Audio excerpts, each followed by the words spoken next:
San Esteban el Joven, monje, mártir en Constantinopla, y sus compañeros, 28 de noviembre.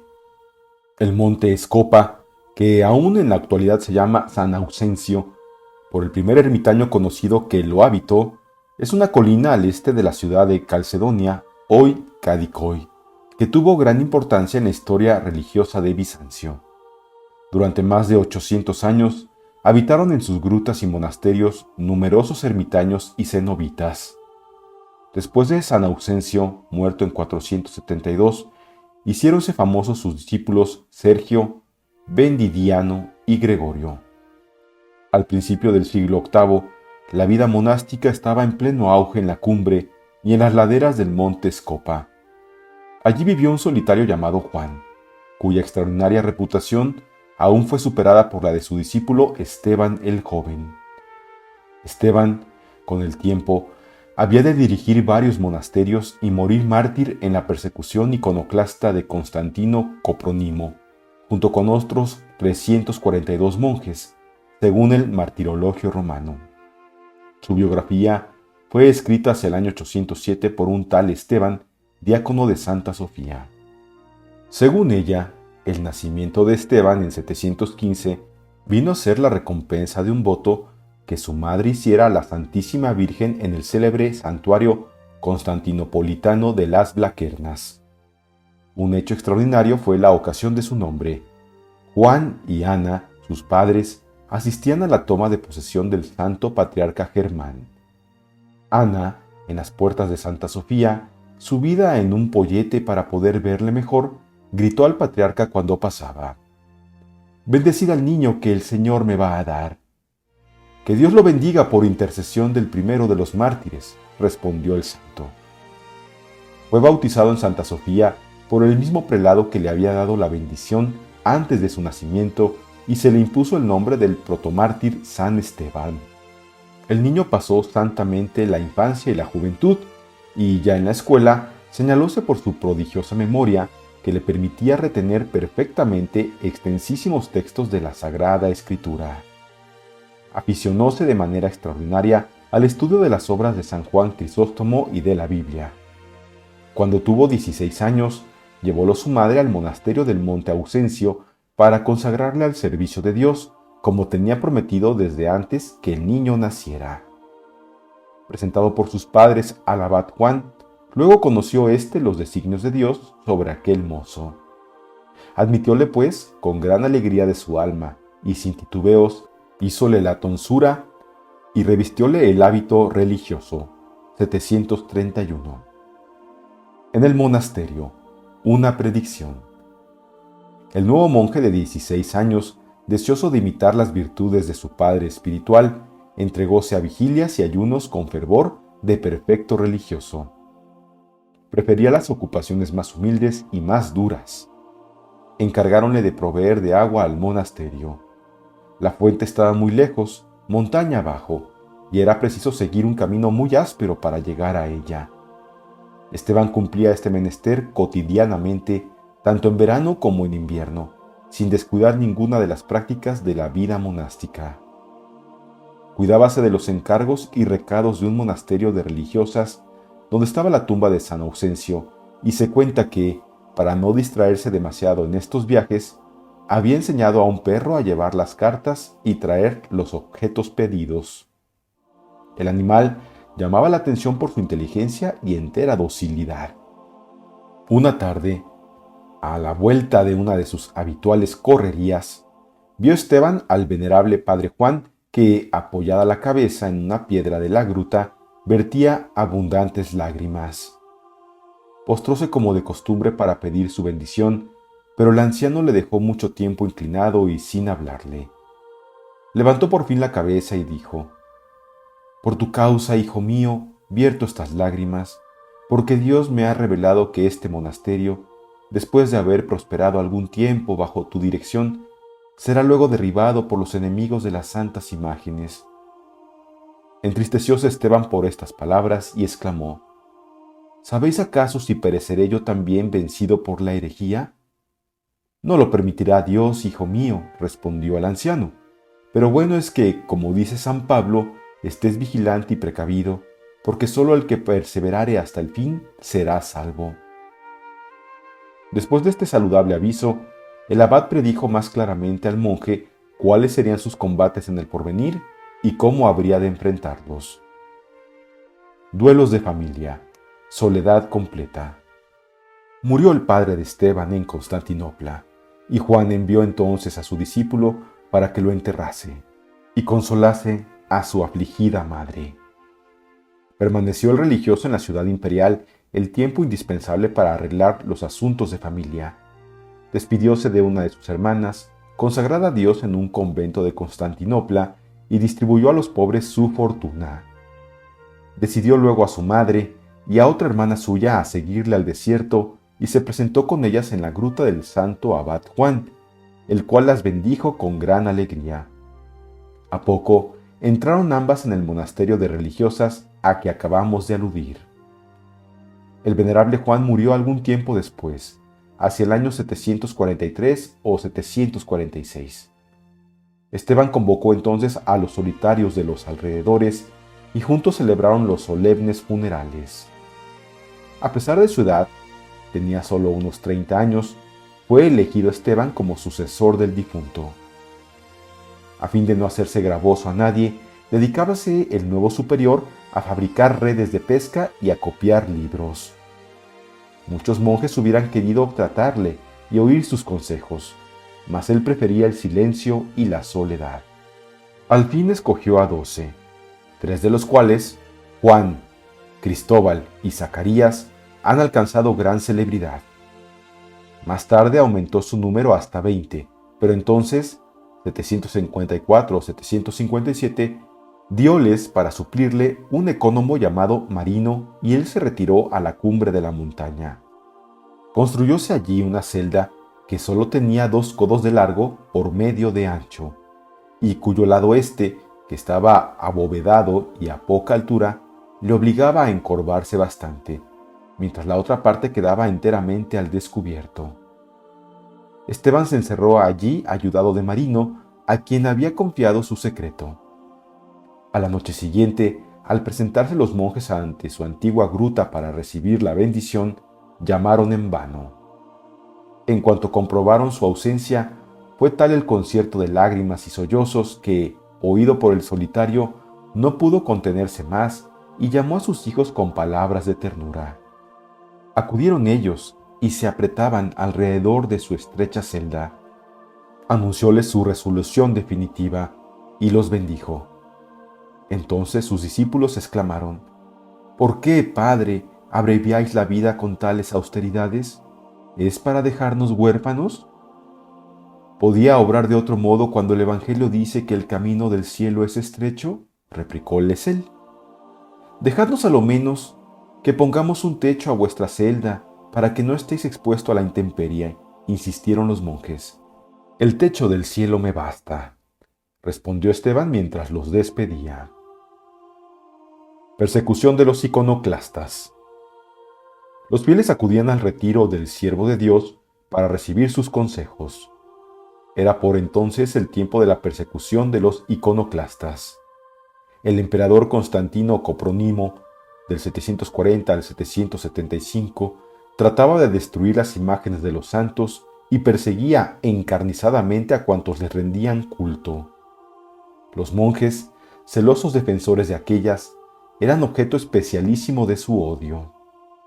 De un modo particular, el emperador detestaba a Esteban, cuyos consejos eran mucho más atendidos a causa de la gran influencia que le daba la santidad de su vida. En 752, creyó llegado el momento de pedir al episcopado oriental, dócil a sus órdenes, la decisión dogmática y los anatemas que podrían justificar la lucha contra las imágenes. En febrero de 753, en el Palacio Imperial de Yera o Fenerbahce, y luego en Santa María de las Blaquernas, reuniéronse los obispos y, ante la presión del emperador y de los prelados heréticos, rechazaron como forma de idolatría el culto a las imágenes de la Virgen y de los santos. Los iconófilos serían perseguidos por la ley. Armado de los decretos conciliares, el emperador envió al patricio Calixto uno de sus funcionarios para que exigiera de Esteban su adhesión a la fórmula redactada por los iconoclastas. Presentósele Calixto con palabras aduladoras y ofreciósele para los solitarios, de parte del emperador, higos, almendras y otros presentes. Esteban le replicó con indignación y dio, a favor de las sagradas imágenes, un ardiente testimonio de fe que terminó con estas enérgicas palabras: aunque no me quedase más sangre que la suficiente para llenar el hueco de la mano, la derramaría gustoso en defensa de mis convicciones. Y despidió al senador con sus presentes. Al otro día volvió Calixto con un pelotón de soldados. Traía orden de conducir a Esteban al monasterio vecino y guardarle allí con sus monjes hasta que llegase la decisión imperial. Los soldados forzaron la puerta del reducto en que moraba el solitario y lo arrastraron brutalmente afuera. Observaron entonces que Esteban no podía andar. Las articulaciones de sus rodillas, de continuo dobladas para orar, habíanse anquilosado. Fue preciso transportarlo hasta el monasterio que caía más abajo. Allí le juntaron con sus monjes. Estos confesores de la fe quedaron 6 días en el cementerio de las religiosas, expuestos a la intemperie, y solo debieron la salvación a la necesidad que tuvo Coprónimo de los soldados para combatir a los búlgaros. Calumnias y traiciones. El patricio Calixto no se dio por vencido. Llamó a Sergio, uno de los discípulos de Esteban, y, con promesas y dinero, consiguió que el desgraciado, en connivencia con un funcionario cobrador de impuestos en los puertos del Golfo de Nicomedia, redactara un acta de acusación que contenía, entre otras falsedades, injurias que Esteban había proferido contra el emperador. Contenía asimismo una acusación infame en la que se daba como cómplice del solitario a una dama, noble y virtuosa, llamada Ana, a quien él había dado el hábito religioso. Encontraron también una falsa testigo, la propia criada de Ana, seducida con la promesa de un brillante matrimonio. Cuando todo estaba preparado, llegó la noticia al emperador que guerreaba contra los búlgaros. Lleno de alegría, mandó Constantino que le presentasen a la religiosa acusada. Estrechada inútilmente con preguntas hábiles y capciosas, encerráronla luego en oscura cárcel. Fue allí reciamente azotada con varas, mas no se pudo obtener ni una sola palabra desfavorable a Esteban. Solamente la criada, seducida como hemos dicho, presentó el falso testimonio tal como se lo habían inspirado sus malvados pagadores. Mas, habiéndoles fallado tan inesperadamente la bien urdida farsa, dejaron pasar unos días sobre el asunto. Imaginó el emperador otra estratagema para acabar con el defensor de las sagradas imágenes. Entre sus pajes estaba Jorge Sincleto, bello, vigoroso y de espíritu sagaz. Enviólo al monte Ausencio para que, fingiendo piedad y disgusto del mundo, pidiera el hábito religioso. Tan pronto como lo tuviera, debía huir del monasterio y volver a la corte con su nuevo traje. El incidente produciría gran impresión y se podría perseguir a Esteban violentamente por su ingratitud con el emperador, al que quitaba los pajes para convertirlos en ermitaño. El truco salió bien, puesto que el enviado ejecutó admirablemente su cometido. A los 3 días, Esteban, que nada sospechaba, cortóle el cabello y dióle el hábito. Fugóse enseguida el paje y es fácil imaginarse los aspavientos del emperador al recibirlo de aquella guisa. Reunida la asamblea popular, contóle el caso e hizo maldecir a Esteban. Ruina de los monasterios, destierro. Durante el otoño del mismo año 760, los soldados volvieron al monte Ausencio y destruyeron los monasterios porque, según decían, impedían el desarrollo de la casa. Era orden del emperador. Los monjes fueron maltratados y dispersos. Esteban, de nuevo aprisionado y cubierto de toda suerte de injurias, quedó finalmente encerrado durante 17 días en el monasterio filípico de Crisópolis, hoy Scutari. Allí le envió el emperador algunos obispos iconoclastas para que procuraran atraerle al error. Recibiólos el prisionero en la sala del baño, donde le tenían encerrado con grillos en los pies, y respondió victoriosamente a cuantos argumentos se le expusieron, y negóse a reconocer su pretendido concilio, porque se había celebrado a espaldas de la autoridad pontificia y sin la aprobación de los patriarcas de Oriente. Tuvo que sufrir malos tratos de los carceleros y hasta del mismo obispo herético de Nicomedia. Por fin, regresaron a Constantinopla los comisionados, declarándose vencidos. Durante su estancia en Crisópolis, Esteban no tomó alimento alguno. El superior del monasterio, que estaba entonces muy enfermo, creyóse próximo a la muerte e hizo llamar a su huésped para darle la última despedida y recibir algunos avisos espirituales. Sin embargo, el enfermo, que notara cómo su mal disminuía a medida que Esteban le iba hablando, levantóse completamente curado cuando el santo le dio a beber un poco de vino en su copa.